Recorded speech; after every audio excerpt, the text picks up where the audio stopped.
ಹಡಪದ್ ಸಮಾಜ ಸೇರಿದಂತೆ ತಳ ಸಮುದಾಯಗಳಿಗೆ ಮುಂದಿನ ದಿನಗಳಲ್ಲಿ ನಿವೇಶನ ನೀಡಿ ಸಭಾಭವನ ನಿರ್ಮಾಣಕ್ಕೆ ಅನುದಾನ ನೀಡಲಾಗುವುದು ಎಂದು ಶಾಸಕ ಯಾಸಿರ್ ಖಾನ್ ಪಠಾಣ್ ರವರು ಭರವಸೆ ನೀಡಿದರು.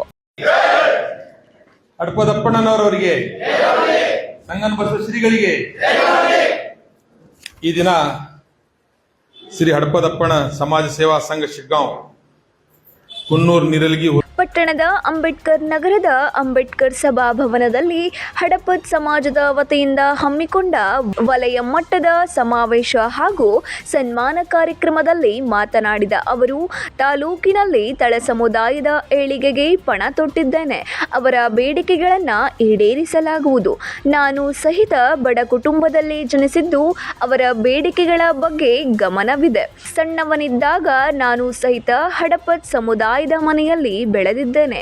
ಶ್ರಮಿಕ ವರ್ಗದ ಬಗ್ಗೆ ಕಾಳಜಿ ಇದ್ದು ಕಾಯಕ ನಂಬಿ ಬದುಕುವ ಶ್ರಮಿಕ ಸಮಾಜಗಳ ಶ್ರೇಯೋಭಿವೃದ್ಧಿ ನನ್ನ ಗುರಿಯಾಗಿದೆ ಎಂದರು. ಸಭ್ಯದ ಕಲ್ಪನೆ ಕೊಟ್ಟವರೇ ಬಸವಣ್ಣನವರು ಅಂತ ಮಾತನ್ನ ಈ ಸಂದರ್ಭದಲ್ಲಿ ನಾನು ನಿಮ್ಗೆ ಹೇಳಲಿಕ್ಕೆ ಬಯಸ್ತೇನೆ.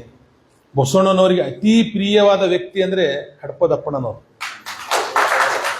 ಯಾರು ತಮ್ಮ ಕಾರ್ಯದರ್ಶಿ ಮಾಡ್ಕೊಂತಾರಲ್ಲ ಅವ್ರ ದಿವ್ಯ ಸಾನ್ನಿಧ್ಯ ವಹಿಸಿ ಆಶೀರ್ವಚನ ನೀಡಿದ ಶಿಗ್ಗಾವಿ ವಿರಕ್ತ ಮಠದ ಸಂಗನ ಬಸವ ಮಹಾಸ್ವಾಮಿಗಳು, ಜನಪ್ರತಿನಿಧಿಗಳು ವಿವಿಧ ಸಮುದಾಯಗಳ ಕೆಲಸಗಳನ್ನು ಮಾಡಿಕೊಡುವ ಶಾಸಕರಾಗಿದ್ದಾರೆ. ಸಮುದಾಯಗಳು ಕೆಲಸಗಳನ್ನ ಕೇಳುವ ಹಕ್ಕು ಇದೆ. ಪಠಾಣ್ ಅವರು ಸಣ್ಣ ಸಣ್ಣ ಸಮುದಾಯಗಳ ಬಗ್ಗೆ ಕಾಳಜಿ ಉಳ್ಳವರಾಗಿದ್ದಾರೆ. ಸಮುದಾಯಗಳ ಮೂಲಭೂತ ಸೌಲಭ್ಯಗಳನ್ನ ಮಾಡಿಕೊಡುತ್ತಾರೆ ಎಂದರು. ಜೊತೆಗೆ ಹಡಪದ್ ಸಮಾಜದ ರಾಜ್ಯ ಮಾಧ್ಯಮ ಪ್ರತಿನಿಧಿಯಾದ ಮಲ್ಲಿಕಾರ್ಜುನ್ ಹಡಪದ್ ಪ್ರಾಸ್ತಾವಿಕವಾಗಿ ಮಾತನಾಡಿದರು. ಭಕ್ತರು, ಅಂಬಿಗರ ಚೌಡಯ್ಯನವರ ಭಕ್ತರು, ನಿಮ್ಮ ಮಾದಾರ ಚೆನ್ನಯ್ಯನವರ ಭಕ್ತರು, ಬಸವಣ್ಣನವರ ಭಕ್ತರು ಈ ರಾಜ್ಯದ ಇತಿಹಾಸದಲ್ಲಿ ಯಾರಾದ್ರೂ ಇದಾರೆ ಅಂದ್ರೆ ಅದು ಸನ್ಮಾನ್ಯ ಸಿದ್ದರಾಮಯ್ಯರನ್ನಂತ ಮಾತನ್ನ ಈ ಸಂದರ್ಭದಲ್ಲಿ ನಾನು ನಿಮಗೆ ಹೇಳಲಿಕ್ಕೆ ಬಯಸ್ತೇನೆ. ಶಿಶ್ನಾಳ ಶರೀಫರ ಪ್ರಾಧಿಕಾರ.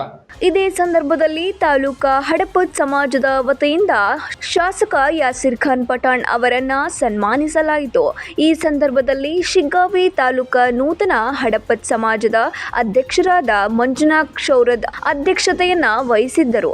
ತಾಲೂಕು ಗ್ಯಾರಂಟಿ ಸಮಿತಿಯ ಅಧ್ಯಕ್ಷರಾದ ಶೇಖಪ್ಪ ಮನಕಟ್ಟಿ, ತಾಲೂಕು ಬ್ಲಾಕ್ ಕಾಂಗ್ರೆಸ್ ಅಧ್ಯಕ್ಷರಾದ ಗುಡ್ಡಪ್ಪ ಜಲದಿ, ಗುತ್ತಿಗೆದಾರರಾದ ಮಂಜುನಾಥ್ ತಿಮ್ಮಾಪುರ್, ಗೌಸ್ ಖಾನ್ ಮುನಶಿ, ಶಂಭು ನೆರ್ತಿ, ಅಶೋಕ್ ಕಾಳೆ, ಸಮಾಜದ ಗೌರವಾಧ್ಯಕ್ಷರಾದ ಗುರುಬಸಪ್ಪ ಹಡಪದ್, ಕಾರ್ಯಾಧ್ಯಕ್ಷರಾದ ಕೋಟೆಪ್ಪ ಹಡಪದ್, ಸಮಾಜದ ಮಾಜಿ ಉಪಾಧ್ಯಕ್ಷ Muttappa Kshourad, Hadapad Appanna credit co-op society ಅಧ್ಯಕ್ಷರಾದ ಮಹಾಲಿಂಗಪ್ಪ ಹಡಪದ್ ಇನ್ನಿತರರು ಉಪಸ್ಥಿತರಿದ್ದರು.